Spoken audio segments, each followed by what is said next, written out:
बेवजह घर से निकलने की जरूरत क्या है? मौत से आंख मिलाने की जरूरत क्या है? जिंदगी बहुत कीमती है, इसे संभाल के रख। कब्रगाहों को सजाने की जरूरत क्या है? सबको मालूम है बाहर की हवा है कातिल। यूं ही कातिल से उलझने की जरूरत क्या है? दिल बहलाने के लिए घर में वजह है काफी। यूं ही गलियों में भटकने की जरूरत क्या है? पूरे परिवार की सुरक्षा आपकी समझदारी है। अभी बहुत उम्र बाकी है सैर सपाटे के लिए, इतनी जल्दी घबराने की जरूरत क्या है?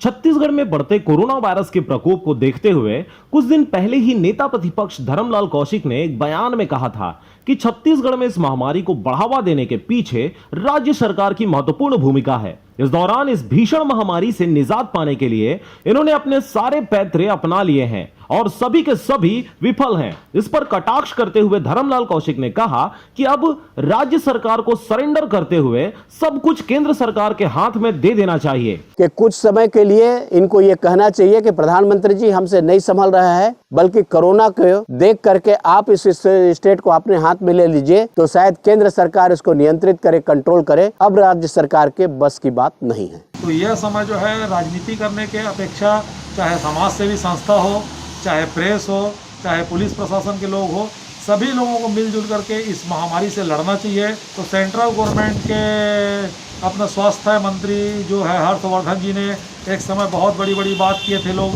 कि भारत के 50 करोड़ से ज़्यादा आबादी के लोगों को हम लोग स्वास्थ्य बीमा योजना का 5 लाख रुपए से ज़्यादा का लाभ देंगे। तो वो तो धरातल पे कहीं दिख नहीं रहा है। आज गरीब लोग अपने इलाज के लिए तरस रहे और मर रहे हैं। तो ऐसे समय में अगर 5 लाख रुपए का जो लाभ मिलना चाहिए जो गरीबों को, तो ऐसा कहीं देखने में सेंट्रल गवर्नमेंट का नहीं आता। नेता प्रतिपक्ष ने भूपेश सरकार पर आरोप लगाते हुए कहा कि यह सरकार सभी क्षेत्रों में विफल रही है। ऐसे में कोरोना वायरस सभी राज्यों की तुलना में छत्तीसगढ़ में उभर कर दिख रही है और ऐसे में केंद्र सरकार ही इस पर कंट्रोल कर सकती है। मृत्यु के दर यहाँ पर बढ़ रही है। महज ये कहा जाता है कि हम टेस्टिंग के कारण में वृद्धि हो रही है। पूरे देश भर में टेस्टिंग हो रहा है, केवल छत्तीसगढ़ में नहीं हो रहा है। लेकिन बड़े बड़े प्रदेशों को कोरोना में आज छत्तीसगढ़ ने मात दे दिया है। तो राज्यों में भेदभाव जो किया जा रहा है, यहाँ पर्याप्त मात्रा में जो वैक्सीन भेजना चाहिए, ट्रीटमेंट के से रिलेटेड पीपीटी किट भेजनी चाहिए और जो है सैनिटाइज है, सारे जो है दस्ताने हैं उनके, डॉक्टरों को पर्याप्त मात्रा में भी सेंट्रल गवर्नमेंट से जो मदद मिलनी चाहिए वो नहीं मिल रहा है। माननीय टीएस बाबा साहब जो छत्तीसगढ़ के स्वास्थ्य मंत्री हैं, उन्होंने कई बार पत्र लिखा सेंट्रल गवर्नमेंट को, पर सेंट्रल गवर्नमेंट जो है इसके लिए केंद्र सरकार कभी भी इस बात को गंभीरता से नहीं ले रही है।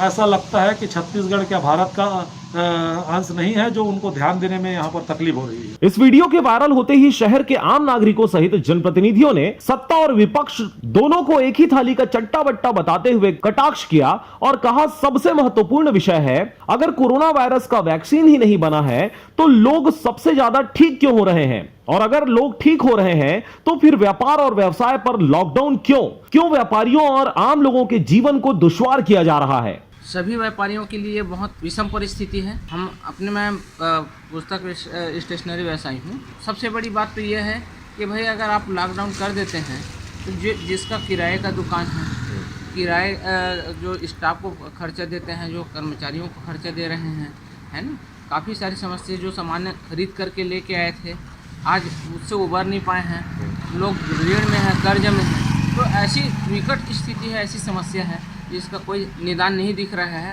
शासन भी और केंद्र भी इस पर किसी भी प्रकार से अभी तक व्यापारियों के लिए विचार नहीं करी है। इस दौरान रायपुर सहित छत्तीसगढ़ के कई जिलों में लॉकडाउन व्याप्त है। इसके बावजूद भी सड़कों में भीड़भाड़ और दुकानों में शटर देखा जा सकता है।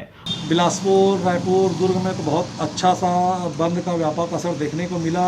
उसी को देखते हुए मुंगेली के लोगों ने भी आज पिछले बार की तुलना स्वस्फूर्त अभी बहुत अच्छे से बंद किए हुए हैं।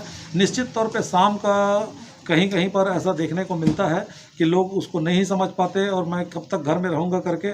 लेकिन मैं यही कहना चाहूँगा कि अपने आप से यही क्वेश्चन कीजिए कि जब तक कोरोना समाप्त नहीं हो जाता, अपने को ढालना पड़ेगा। हम लोगों को अपने आप को एक अपनी ज़िंदगी की लाइफ स्टाइल बदलनी होगी और घर में रह करके कोरोना का चैन को तोड़ना होगा। वस्तुओं के दाम आसमान छू रहे हैं।